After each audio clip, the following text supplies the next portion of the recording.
खुशी की बात है हमारे लिए कि वैसे तो मेरी आदत है कि मैं किसी भी शहर में जाता हूँ तो पता लगाता हूँ कि हमारे शहर में कहाँ कहाँ बच्चे पढ़ते हैं। अलीगढ़ यूनिवर्सिटी में भी अगर जाऊँगा मैं, अलीगढ़ अगर जाना हुआ तो यूनिवर्सिटी ज़रूर जाऊँगा और वहाँ कोशिश करता हूँ कि ज़्यादा से ज़्यादा लड़के लड़कों से मेरी मुलाकात हो। जिस शहर में भी जाऊँ लेकिन यहाँ इतनी बड़ी तादाद है, ये मेरे लिए गुमान से बाहर था कि इतनी बड़ी तादाद है। जब मैंने कहा था कि लड़कियाँ तो यहाँ बहुत पढ़ती हैं लेकिन लड़के इतने ज़्यादा यहाँ पढ़ रहे हैं, ये बात मुझे ठीक से पता नहीं। और ख़ास तरीके से अदनान का और आरिफा दोनों यही से नाम है, मेरा भी नाम यही शुरू है। आरिफा कौन है? आरिफा कौन है आप लोगों में? नहीं, अगर इन्होंने साहब ने जब लड़कों में वो किया है तो लड़कियों में इन्होंने बात की, बार बार रब्ता रखा, मैसेज किया, कब आ रहे हैं, कैसे आ रहे हैं, कब आ रहे हैं। और मुर्शिदा से तो मेरी मुलाकात है। मुर्शिदा, तुम मुर्शिदा लग रही हो काल में।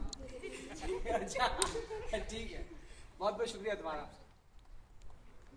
देखिए कुछ अभी तो तारिक है ना जी, तारिक साहब आपकी आवाज़ बड़ी खूबसूरत है।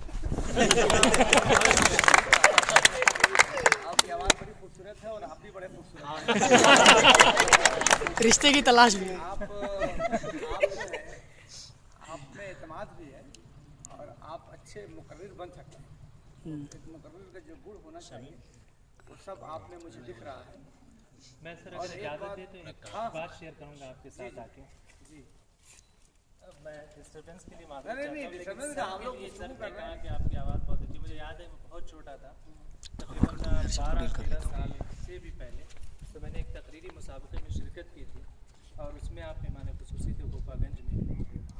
तो सर ने एक बात कही थी, वो एक पहलवान का वाक़या सुनाया था कि एक अखाड़े में दो पहलवान थे, एक बहुत मोटा ताज़ा और एक बहुत पतला दुबला। तो लोगों ने पतले दुबले पहलवान से कहा कि पहलवान क्या, पतले दुबले शख्स से कहा कि तुम मुझसे क्या मुकाबला करोगे, तुम निकल लो पहले। लेकिन इत्तेफाक से जो है वो राज़ी नहीं, उसने कहा कि नहीं मैं मुकाबला करूंगा और हाल में करूँगा। जब मुकाबला हुआ तो इत्तेफाक से ये कि जो बहुत मोटा ताज़ा पहलवान था, मुख्तार अंसारी था, वो तो हार गया। लेकिन ये है कि दूसरा फरीक जो बहुत पतला दुबला नईफ सा था, वो जीत गया। तो लोगों ने पूछा कि आखिर ये वजह क्या है? भाई हम भी जरा सुनना चाहते हैं। तो जो पतला दुबला पहलवान था वो जीत गया। तो उसने लोगों ने पूछा कि बात क्या है, तुम कैसे जीत गए, हालांकि तुम देखने में बहुत पतले दुबले नजर आ रहे थे। तो उसने कहा कि जो है मैंने मोटे वाले पहलवान से कान में कहा था कि अगर तुम जीत गए तो तुम्हें माइक पे बोलना पड़ेगा। तो उसको हार नहीं ना, आप ये समझ जाएंगे।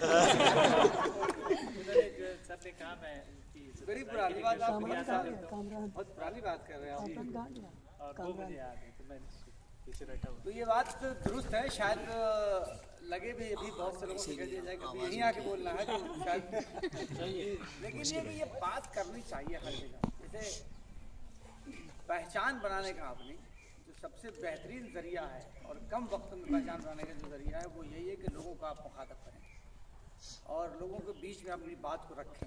वो बड़ा मंच भी हो सकता है और छोटा मंच भी हो सकता है। और स्टेज पर आने के लिए सबसे अच्छा तरीका ये होता है कि पहले शुरुआती दौर में जब आप चाहें अपने दोस्तों के दरमियान में या और कॉलेज के स्टूडेंट के दरमियान में, तो लिख के पढ़ें। स्पीच अपनी पहले लिख के पढ़ें और कुछ दिनों के बाद लिख के जब पढ़ना होगा, देखिए दरअसल दिक्कत स्पीच करने में परेशानी किसको होती है, जिसके पास जुमले या लफ्ज़ जो है ज़ख़ीरा अल्फाज की कमी, हाँ कमी कह लें या नॉलेज की कमी कह लें, या वो रब्त बना नहीं पाता। अगर वो रब्त बना नहीं पाता तो वो बीच में ठहरता है। तो इसलिए जब आप लिख के पढ़ेंगे तो वो आपकी प्रॉब्लम जो आपके सामने आती थी वो नहीं आएगी। और फिर जब आदत पड़ जाएगी फिर तो एक बीमारी है जिसको लग जाए वो भी नहीं जाती, बोलने की बीमारी है। बहुत मतलब देखते होंगे आपके कई लोग इसलिए नाराज हो जाते हैं कि हमको क्यों नहीं बुलवाया, और कई लोग इसलिए नाराज हो जाते हैं कि हमसे बोलने क्यों कहा। दोनों तरह के मसाइल से दरपेश होना पड़ता है। ठीक तो यहीं से आजकल कहता है कि पिछले जो वज़ीर आज़म थे वो बोलते ही नहीं थे और जो नए वज़ीर आज़म वो चुप ही नहीं होते। तो सही बात है। अब यहाँ साउथ में जैसे हम आप लोगों ने शायद देखा होगा राजेंद्र नगर में लोग इंस्टीट्यूट है जहाँ हम लोग ट्रेनिंग के लिए आए हुए हैं और पूरे यूपी से शायद हम ही लोग हैं, मेरे ख्याल से और कोई दिख नहीं रहा है नगर पालिकाओं से, तो यूपी से शायद हम ही लोग हैं। बाकी महाराष्ट्र, बंगाल, पूरे हिंदुस्तान के अलग अलग सूबों से 35 से लेकर 40 लोगों के दरमियान में यहाँ हैं। और national institute of urban rural development और पंचायती राज करके एक संस्थान आपने देखा होगा, बहुत बहुत बड़े इलाके में, समझता हूँ कई किलोमीटर में शायद वो होगी जी। और उसके अंदर अक्सर सेमिनारी वगैरह होते हैं, वहीं रहने वहने का भी सब इंतजाम है, सब कुछ बहुत अच्छा है। तो मैंने जब अपनी बात 3 दिन से चल रहा है, तो आज तो मेरी तबीयत सुबह ख़राब हो गई थी, पता नहीं इतनी टाइम तबीयत आप लोगों के वहाँ आने के नाम पे क्यों ठीक हो गई है।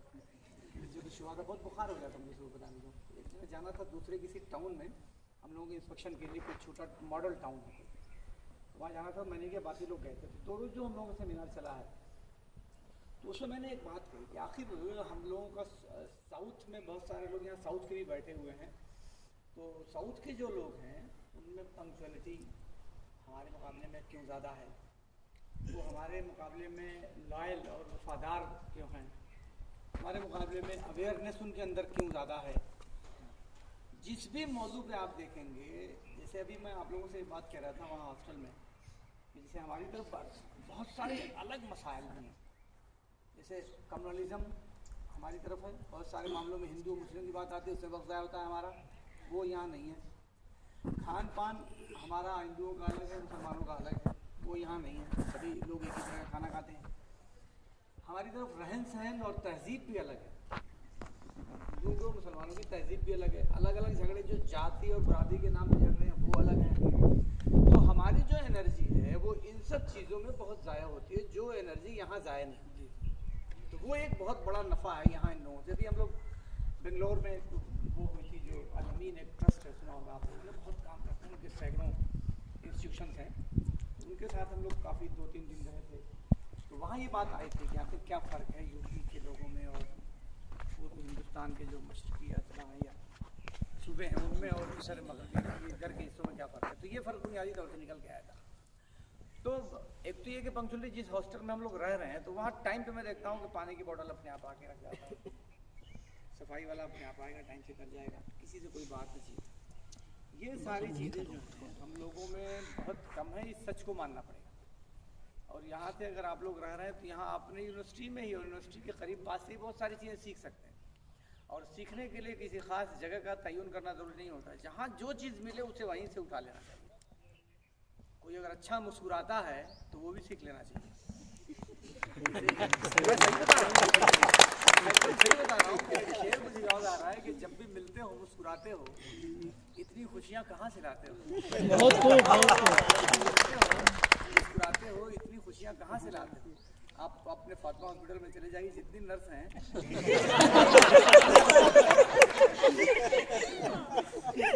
तो वो ऐसे मुस्कुराएंगे जैसे लग रहा है वो आप ही के लिए बनी है। इससे होता क्या है कि अगले पे अच्छे इखलाक, मेरा मकसद ये है ना कि अच्छे इखलाक का जब आप मुजाहरा करेंगे तो आपकी अपनी शनाख्त, और शनाख्त एक ऐसी चीज़ है कि जिस व्यक्ति में, जिस शख्स में इस बात का शौक नहीं होगा कि मेरी अपनी शनाख्त, तो वो कभी आगे नहीं बढ़ेगा। अभी हमारे वहाँ एक कुछ दिनों पहले डीएम थे, तो उनका ट्रांसफ़र होता है तो कोई अलविदाई पार्टी करते हैं। अलविदाई पार्टी जब हो रही थी तो उसमें डीएम साहब को खुलना हुआ, तो उन्होंने कहा कि मेरी तारीफ नेचुरल है कि जिसकी विदाई हो रही है उसी की तारीफ सब लोग करेंगे कि आप जा रहे हैं। तो उसके बाद जब मुझे बोलना हुआ तो मैंने कहा भाई डीएम साहब का मामला अलग था कि इन्हें तारीफ पसंद नहीं है, ये इनका मामला है, मेरा मामला नहीं है। मेरी सदारत थी तो उनके बाद मुझे बोलना था। मैंने कहा मुझे तो भाई तारीफ बहुत पसंद है और सामने भी पसंद है, पीछे भी पसंद है। तो लोग हंसने लगे। मैंने कहा इसमें चाहे तो आप हंस सकते हैं, इसमें हंसने में कोई बुराई नहीं है। मैंने जो बात की कि मुझे तो तारीफ बहुत पसंद है, और अगर कोई पीठ पीछे तारीफ करे तो और ज़्यादा अच्छा लगता है, कोई मुंह पे तारीफ करता है तो भी मुझे अच्छा लगता है। देखिए यही एक जज्बा है, तारीफ सुनने का जज्बा, जो हमें महसूस करता है कि हम कुछ बेहतर करें। और समाज में रहने वाले जिस मर्द या जिस औरत या जिस शख्स में ये जज्बा नहीं हो, वो कभी समाज के लिए क्यों चलेगा भाई? यही एक जज्बा है कि लोग मुझे अच्छा कहें, दूसरों के मुकाबले में मैं बेहतर बनूं, मेरी अपनी शिनाख्त पैदा हो, मेरा अपना तशख़्ख़ुस लोगों के बीच में जाना जाए। तो यही एक जज्बा ऐसा है जो दूसरों के लिए हमें कुछ करने को मजबूर करता है।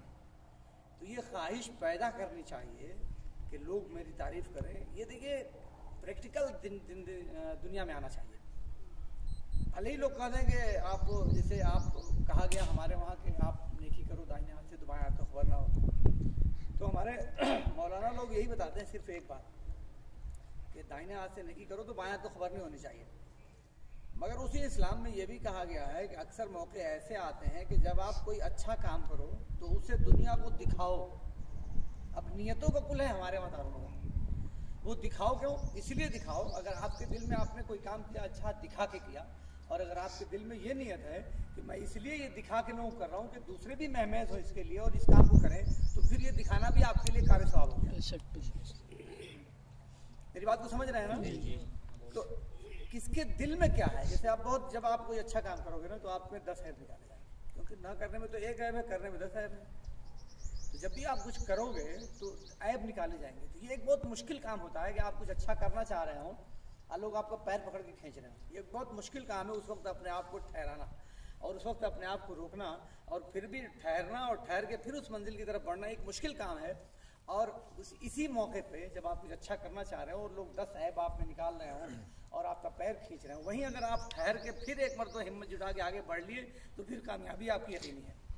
वरना मैक्सिमम लोग वहीं से बैक हो जाते हैं कि छोड़ो यार चूल्हे भाग जाए, इन्हीं के लिए मर रहा हूँ यही गाली दे रहे हैं। होता तो यही रहे कि इन्हीं के लिए मर रहा हूँ यही गाली देते हैं, और जहाँ हौसला आपने हारा वहीं हार गया सब। और मैं अक्सर एक मिसाल देता हूँ, जैसे एक आदमी तैरता है, उसे दरिया पार करना है और 2 लोग उतरते हैं दरिया में, तो एक आदमी उतरता है दरिया पार कर जाता है और एक आदमी आधी दूर जाके अपनी हिम्मत हार जाता है और फिर वो वापस आ जाता है। तैरना तो दोनों बराबर पड़ा, एक इरादे की मेहनत भी सबने बराबर करी, इरादे की सिर्फ कमजोरी से एक दरिया पार नहीं कर पाया और एक इरादे की मजबूती से दरिया पार कर गया। तो अल्लामा इकबाल का वो शेर जिंदगी में हमेशा याद रखना चाहिए खास तरीके से। अब आप ही लोगों को कुछ करना है, हम लोग तो अपने अंतिम पड़ाव की तरफ दिन ब दिन बढ़ते चले जा रहे हैं, लेकिन आप पे बड़ी उम्मीदें हैं कि यकीन मोहकम अमल पे हम मोहब्बत फाते आलम जिहाद जिंदगानी में ये है मर्दों की शमशाद। अगर आपको यकीन मोहकम है और आप सच्चाई के रास्ते पे चल रहे हैं तो तभी अल्लाह की नुसरत आपके सामने आएगी, आप पक्का समझिए। फिर इतना करने के बाद जैसे आपका इरादा मजबूत हो और नीयत साफ हो तो बाकी सब ऊपर वाले के हाथ में छोड़ दीजिए। देखिए ऊपर वाला तो बहाना ढूंढता है किसी को देने के लिए, कहते हैं ना हमारे जबान में उठरा खोजना उठरा खोज देते हैं, पक्का मान के चलिए। और उठरा खोज खोज के वो जन्नत में भेजेंगे, मैं ये भी जानता हूँ, एकदम पक्का मान लीजिए आप। उठरा खोज खोज के बहाने तलाश तलाश के वो जन्नत में भेजेंगे, एकदम पक्का मान लीजिए। हाँ, तो अब ये हमको ध्यान में ये बात रखनी पड़ेगी कि हमारा काम क्या है। कि हमारा काम ये है कि सिद्धे दिल से बेहतर काम करें, और जब आप बेहतर काम करोगे तो बहुत सारी सोबतें रास्ते में आपके आएंगी। ये बड़ी बात सुननी पड़ेगी। मैंने तो शायद जितनी बात सुनी हो, जितने तरह की बात सुनी है शायद कम लोगों ने सुनी होगी, मगर मेरा एक तरीका ये है कि मैं एक कान बहिरा रखता हूँ, सुनता ही मुझे मैं आगे देखता हूँ, जो मुझे लगता है कि ठीक है उस रास्ते पे मैं आगे बढ़ता रहता हूँ। और उसी में कामयाबी और नाकामी ज़िंदगी में दोनों कई बार आ चुकी है। बहुत बार कामयाब भी हुए और नाकाम हुए, तो ऐसा हुआ मुझे लगता है कि अब सब खत्म हो जाएगा, मगर फिर स्ट्रगल जद्दोजहद करते रहे, फिर कामयाबी के रास्ते पर फिर चले। आपसे ये सब बातें इसलिए कह रहा हूँ कि मैं तो बेहद शुक्रगुजार हूँ आपका और आप सब लोगों का, जिन्होंने इकट्ठा करके, मेरी उम्मीद से थी, ये बाहर की बात है कि सारे लोग एक साथ मिल जाएंगे और इतनी बातें सुनने का और इतनी बातें करने का मौका मिलेगा।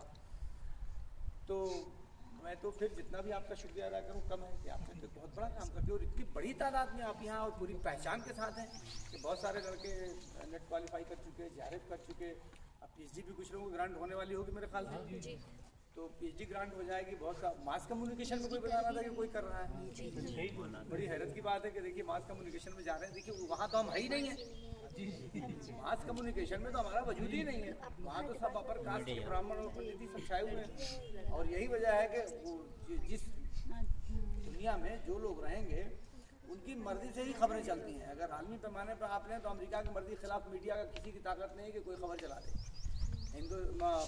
जब अमेरिकन प्रेसिडेंट हिंदुस्तान में आता है तो ऐसा लग रहा है कि सारे इंडियन मीडिया कर्मी जो हैं वो सब अमेरिकन हो जाते हैं। तो उनके पास ऐसा हुनर है, ऐसी गिरफ्त है। आज पूरे वर्ल्ड में जितने भी मीडिया के घराने हैं उन घरानों में 92% अमेरिकन है, 92% अमेरिकन है। पूरे वर्ल्ड में जितने मीडिया घराने हैं अगर ये आज तक चैनल से लेके जब कहीं इन सब सारे बड़े चैनल्स को आप देखेंगे तो कहीं ना कहीं जाके किसी यहूदी लॉबी से इनका ताल्लुक मिलेगा और वहीं से कहीं ना कहीं से फंडिंग इनकी हो रही है। हम लोगों को तो देखिए बहुत ख़ास तरीके से मुस्लिम्स को तो बहुत आगे बढ़ने के लिए बड़ी स्ट्रगल करने की ज़रूरत है, क्योंकि अभी तो हम ऑलरेडी जो ही बहुत पीछे हैं, उस पर से हमारे पाँव में वो ताकत नहीं है जो जिस ताकत से हमें मुकाबला करना चाहिए। यानी अगर किसी हम रेस में जा रहे हों तो एक तो ये कि हम लोग 500 किलोमीटर पीछे हैं, दूसरा है कि हमारी जो बाइक है उसकी स्पीड है कुल 70-80 किलोमीटर वाली, उनके पास 400 किलोमीटर वाली स्पीड वाली मोटरसाइकिल है। तो अब इसका तरीका ये कि हम अपनी मेहनत को ही बहुत बढ़ा के कुछ काम कर सकते हैं, क्योंकि बिना मुकाबले की इस दुनिया में बिना जद्दोजहद के तो कुछ मिलना नहीं है। तो मैं उम्मीद करता हूँ कि नई तवानाई और नई ऊर्जा के साथ हम लोग यहाँ से निकलेंगे और काम करेंगे। और अभी आपने एक बात कही कि कोई ऐसा दिखता नहीं जो हमारे लिए ज़रूरत पड़ने पर खड़ा हो। हम लोगों के वसाइल तो बहुत लामहदूद नहीं है, बहुत महदूद हैं, लेकिन इरादा बहुत लामहदूद है। और मुझे लगता नहीं कि मैं हिंदुस्तान के किसी भी कोने में या किसी भी सरकार में कहीं से भी आपकी मदद करने के लिए कमज़ोर है।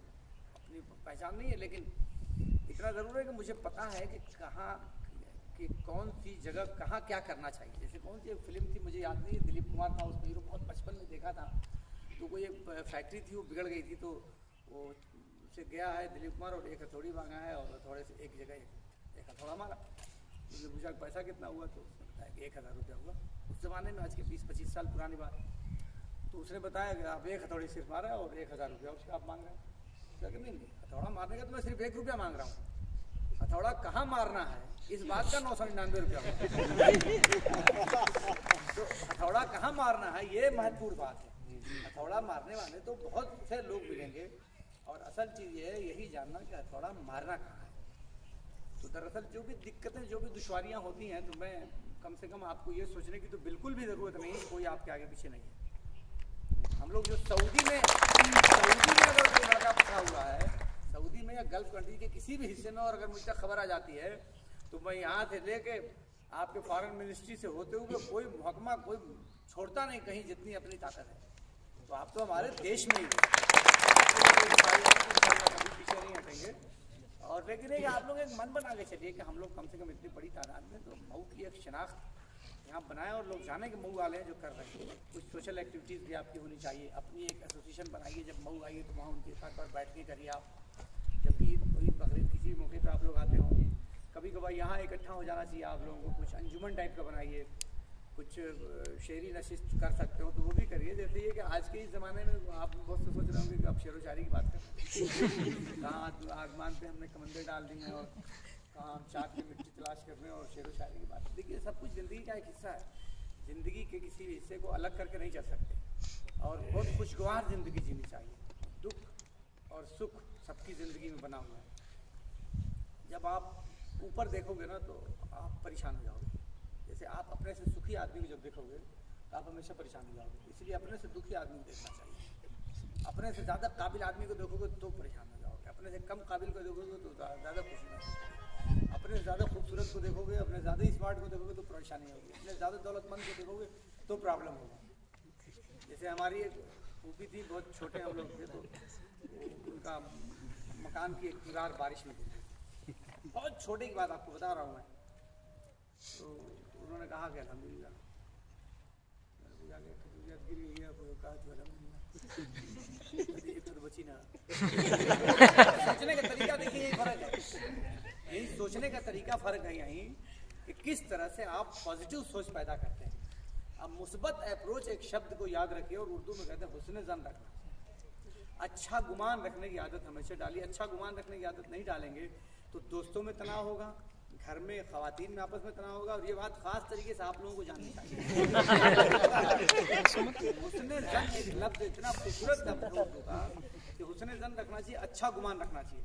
जैसे मान लीजिए कि आप यहाँ खड़ी हैं और आपकी नंद और आपके दूसरी कोई अगर दो लोग बात कर रहे हैं तो अब एक तो आप ये सोचे कि देखिए मेरी शिकायत हो रही है, आपसे सोचने का तरीका ये हुस्न ज़न नहीं हुआ। हुस्न ज़न ये हुआ कि शायद कुछ मशवरा कर रही घर के बेहतर काम करने के लिए। क्या हो सकता है कि मेरी तारीफ कर रही है। दो लोग कहीं इकट्ठा हैं, क्यों सोचे को मेरी शिकायत कर, सोचो ना कि मेरी तारीफ कर रहे हैं। अजीब मस्त रहना लाइफ में सीखना चाहिए। कभी गलत ख्यालात को जहन में आप ले आएंगे तो कभी न खुद खुश रहेंगे न दूसरों को खुश रख पाएंगे। अच्छे गुमान रखिए और खुद खूब खुश रहिए, मस्त रहिए जिस हाल में भी हैं, क्योंकि जिस हाल में भी जो रहता है, जो खुशहाल से खुशहाल है, उससे भी ज़्यादा खुशहाल पड़े हुए हैं। आज टाटा बिरला से लेकर जितने भी बड़े बड़े हिंदुस्तान के रईस हैं उनको कहाँ चैन है, और जो गरीब है वो अपनी गरीबी में परेशान है। जैसे किसी की अगर एक आंख नहीं है तो वो चाहे तो दोनों आंख वालों को देखेगा तो दुखी होगा और नाशुक्री करेगा, तो बोला बताइए उसकी 2 आंख हैं और अल्लाह में आपने मेरी 1 आंख दी। लेकिन अगर वो देखेगा उस आदमी को जिसकी 1 आंख भी नहीं है तो अल्लाह का शुक्र अदा करेगा कि चलो अल्लाह मियाँ कम से कम मेरी तो 1 आंख है, मुझे दिखाई दे रहा है। जिसके दोनों हाथ नहीं है, 1 हाथ है, मैं ये बात इसलिए कह रहा हूँ ना कि सोचने के तरीके को बदलना पड़ेगा, और सोचने का तरीका जब बदलेंगे ना तो फिर पॉजिटिव सोच की तरफ आप बढ़ जाएंगे, और जो पॉजिटिव सोच की तरफ बढ़ेगा वो कभी दुखी नहीं रहता, टेंशन में नहीं रहता। और सबसे बड़ी पूंजी मैं समझता हूँ ये है कि खुशहाली की ज़िंदगी क्या है। जिसके घर में एयर कंडीशन लगा हुआ है, बड़े बड़े महल मकानात हैं, वो भी खुशहाली अगर ढूंढेगा तो उसको भी नहीं मिलनी है। खुशहाली की ज़िंदगी ये है कि जिस हाल में भी आप हैं अगर मस्त है तो ये खुशहाली की ज़िंदगी, कोई पैमाना उसका नहीं है, कोई पैमाना नहीं है खुशहाली का, खुशहाली का कोई पैमाना नहीं। क्या खुशहाली का पैमाना आप बनाएंगे? जो हमेशा जहाज़ पे सफ़र करता है तो वो उससे खुशहाली का पैमाना नहीं समझ में आता, वो समझता है कि मेरा अपना जेट होना चाहिए, अपना विमान होना चाहिए। जिसके पास अपना विमान हो गया तो वो सोच रहा है कि यार फलाने के पास तो 4 विमान है, मेरे पास 1 ही है। कोई किसी भी हाल में खुश नहीं है, और जिस हाल में भी रहे ये एक बड़ा बाकायदा एक बड़ा हुनर है कि जिस आदमी ने खुश रहने का हुनर सीख लिया उसने ज़िंदगी जीत ली। और ये एक मैं बात आपको बता के जा रहा हूँ, और यही एक चीज़ मेरी आप पकड़ लेंगे, ज़िंदगी भर कामयाब रहेंगे कि खुश रहने की आदत डाल लीजिए। और जिस हाल में भी हैं तो अपने से ज़्यादा खुशहाल को देखने के बजाय अपने से कम खुशहाल को जब आप देखेंगे तो आपको लगेगा कि हम खुश हैं और अल्लाह का शुक्र अदा करेंगे। और बाकी तो इस दुनिया में भी, इस ज़िंदगी में भी और करने के बाद भी हम लोग तो एक ऐसे नबी की उम्मत हैं कि 1.25 लाख अम्बिया कराम में लगभग सभी अम्बिया कराम ने ये ख्वाहिश जाहिर की थी कि अगर हम नबी न होकर रसूल करीम सल्लल्लाहु अलैहि वसल्लम की उम्मती होते तो हम इससे ज़्यादा नफरत। सोचिए ज़रा इस बात को कि तमाम अम्बिया कराम ने ये ख्वाहिश जाहिर की कि अगर हम नबी न होकर नबी आखिरुज़्ज़मा के उम्मती होते तो शायद हम इससे ज़्यादा खुश नसीब होते। तो हम दोस्त खुश है, जब तक हम सब लोग एक आदमी को जन्नत में भेज नहीं देंगे तब तक खुदा नहीं जाएंगे, तो अपना तो रिजर्वेशन पक्का है। बाकी ये कि दुनिया में भी कुछ ऐसे काम हम लोग कर जाएं कि इबादत के बहुत सारे तरीके हैं, अलग अलग उसूल हैं, कभी किसी का बुरा नहीं चाहना चाहिए। और चूँकि आप इस एज में हैं कि आपको करने की एज है, तो इसी एज में अगर आपने कुछ करने का मन बनाया तो करेंगे। और काम कोई भी न छोटा होता है न बड़ा होता है। आप लोग कम से कम एक अपने साथी की मदद करने का इरादा अगर कर लेंगे तो वैसे बड़ा काम है। तो एक बार तो फिर आप सब लोगों का बेहद बेहद शुक्रिया। यहाँ आए अब चेयरमैन साहब, ख्वाहिश है कि आप सब लोगों को डिनर करावें, तो लड़कियों के लिए तो मुश्किल है। आप लोग क्या कोई ऐसी सूरत है कि हम सब कहीं एक जगह चल के डिनर कर सकें?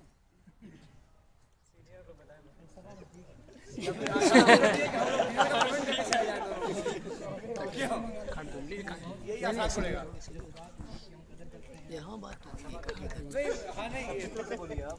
तो मैं मेरे ख्याल से बहुत बातें कर लिया है और कुछ बातें बहुत शुक्रिया।